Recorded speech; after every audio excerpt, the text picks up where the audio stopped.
Welcome back, everybody, on the WBSWLIB from 107.5 WVLS. And our next guest is a noted author, playwright, radio and TV personality.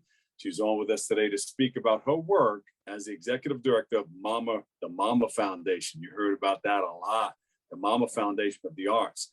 And she's in Harlem. And please welcome to the show, the First Lady, Vy Higginsen. Welcome. Thank you so much, Dr. Bob Lee. It's such a pleasure to be with you. Broadcast brothers and sisters. I love it. Yeah, that's it. And just a little bit about yourself. We were talking about it earlier, of how you got started with the WBSWLIB and how, that start took place uptown in Harlem. Yes, it did take place up on the classic corridor, which is Lenox Avenue, which is where, of course, the famous Sylvia's restaurant and many other restaurants have joined, like the Red Rooster and Corner Social, etc. But right in that building was WLIB AM. Yes, and that's on 126th Street and Lenox Avenue. And I lived on 126th Street between Lenox and 7th Avenue. So going to work over there was just a major feat and in walking distance. A hop, skip, jump. A hop, skip, and a jump, yes. Yeah. And it was a magic time in radio, Dr. Bob Lee. They had the famous, fast talking DJs like Eddie O.J. and all the rest of the A-team on AM. And then FM came into being, and so did Frankie Crocker, and a whole new team and a whole new generation of radio was established. And I think the unique part of it, and I always give Frankie Crocker the credit for having the vision to realize that the door had to be open for women. And I was just happy to walk through that door under his tutelage. And everything I knew about radio came from Frankie Crocker. There you go. Thus, the First Lady of WBLS Inner City Broadcasting, WLIB.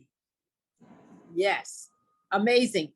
And then, the AM station was bought by the Sutton family and a whole host of investors. And the new FM station had to move, and it moved down to 801 2nd Avenue at 42nd Street. And that's where I think magic happened. It was a total Black experience and sound, a different shade of Black, gospel, a different shade of Black, blues, a different shade of Black. It was jazz and, and Latin. And so you had a whole a spectrum of fabulous music coming from some of the greatest geniuses of all time. It was magical being in the studio and playing that music. And you've come such a long way from radio. You do radio, TV, you've written plays, you produced them, and the great one, Mama, I Want to Sing. Mama, I Want to Sing. And Mama, I Want to Sing is about 126th Street between Lenox and 7th. It's about my sister, my mother, my father. It's the story of music, but it's not only my story. It's the story of African-American music and its contribution to American music. And I think that's why it became the longest running Black off-Broadway theater musical in history. I think that was the important example of the power of music and the power of Black music in particular. So yes, WBLS and Mama, I Want to Sing, because there was a radio station on stage.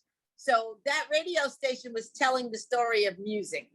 Yeah. Yeah. And you traveled all over the world with this, right? Yes, we traveled around the United States for 2.5 years. Every major primary city and every secondary city. Yes, we were going out on tour for 2 weeks. We ended up for 2 years, 2.5 years. Then we went to Europe. This little show, The Engine That Could, coming straight out of Harlem, ended up in London, in Germany, in Switzerland, and it ended up in Yugoslavia, and Istanbul, and Greece, and everywhere that Mama went, the audiences would respond the exact same way at the exact same time. That was magical as a writer to see audiences respond to the music. And then we went to Japan. We introduced the Japanese audiences to gospel music. Mama, I Want to Sing. straight out of Harlem. And now they have schools that have, hundreds of people learning gospel music, if you didn't know. Unbelievable. Unbelievable. And you were ordained an interfaith minister.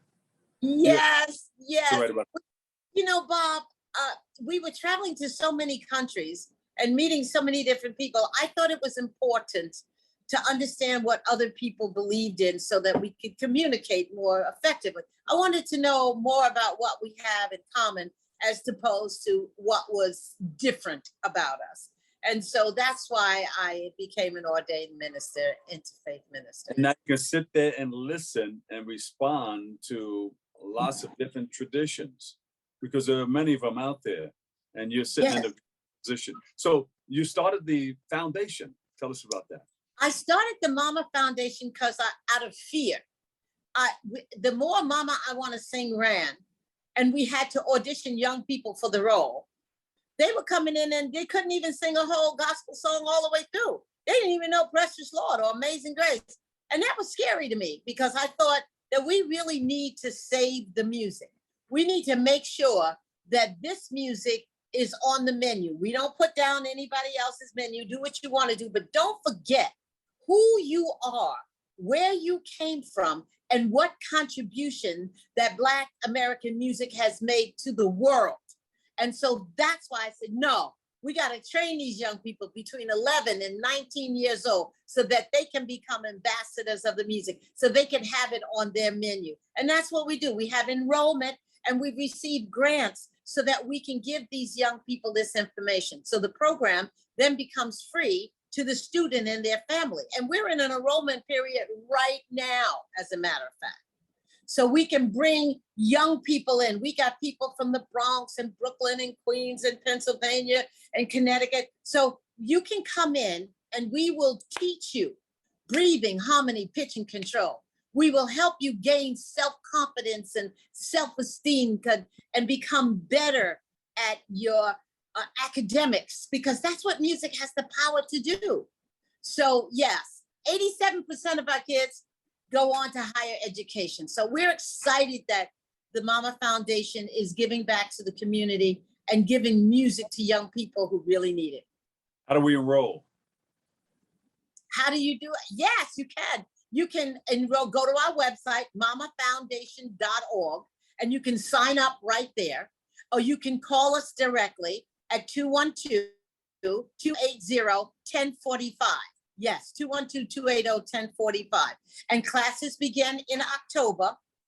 And we enroll at least 30 to 40 new students every year. So we do have some spots that are available, and we do have a grant, so there's no cost.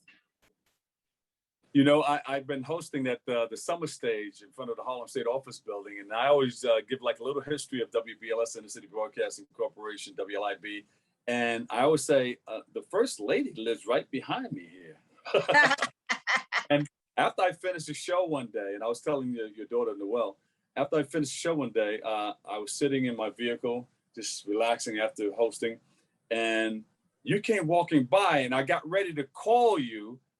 Bye. But I didn't, because you looked like you were in such a hurry. And then told me that you was going across to go to the store. So I said, I'll call her later, no problem. But you're so I always very have much time. still, yeah, you're involved in so many communities. You mentioned all those communities across the United States and around the world, Japan and whatnot. But you're right here. You're in the five boroughs. You're in Harlem. And for Harlem Week, you're right there. For the Harlem Summer Stage, you're always there. You're engaged in our community still to this day, and that's important. I love Harlem. I love New York. I love what we stand for, what we believe in. I love that this is the mecca of culture and entertainment, and I'm delighted just to be part of that. Yeah. You know, you started on WBSWLIB. Here's the microphone. What did you say when you were on the air? Just a little opening, like a record was playing Earth, Wind, and Fire. Oh my goodness. I remember saying something like, the sun is at its highest point in the sky. It's 12 o'clock. And everybody's just a little crazy. Come on, enjoy. I remember saying, I know I would end the show that said something like, you lose some of the time what you go after, but you lose all the time what you don't go after. So go for it. Vy Higginsen, yeah. Thank you so much. You're always welcome. Give us that website one more time. mamafoundation.org and 212-280-1045. There you go. mamafoundation.org. Vy Higginsen, Executive Director of Mama Foundation for the Arts. Thank you so much. All right, that about does it for all of us here. Thank you so much for tuning in and checking it out. Thank you for letting us share in this space and time with you. And always remember this, what you are is God's gift to you, and what you make of yourself is your gift to God. So choose your choice. Let your choice control the chooser. For all of us here at BronxNet, have a great and enjoyable day. And I'll see you over 107.5 WBLS. We love you all. Peace.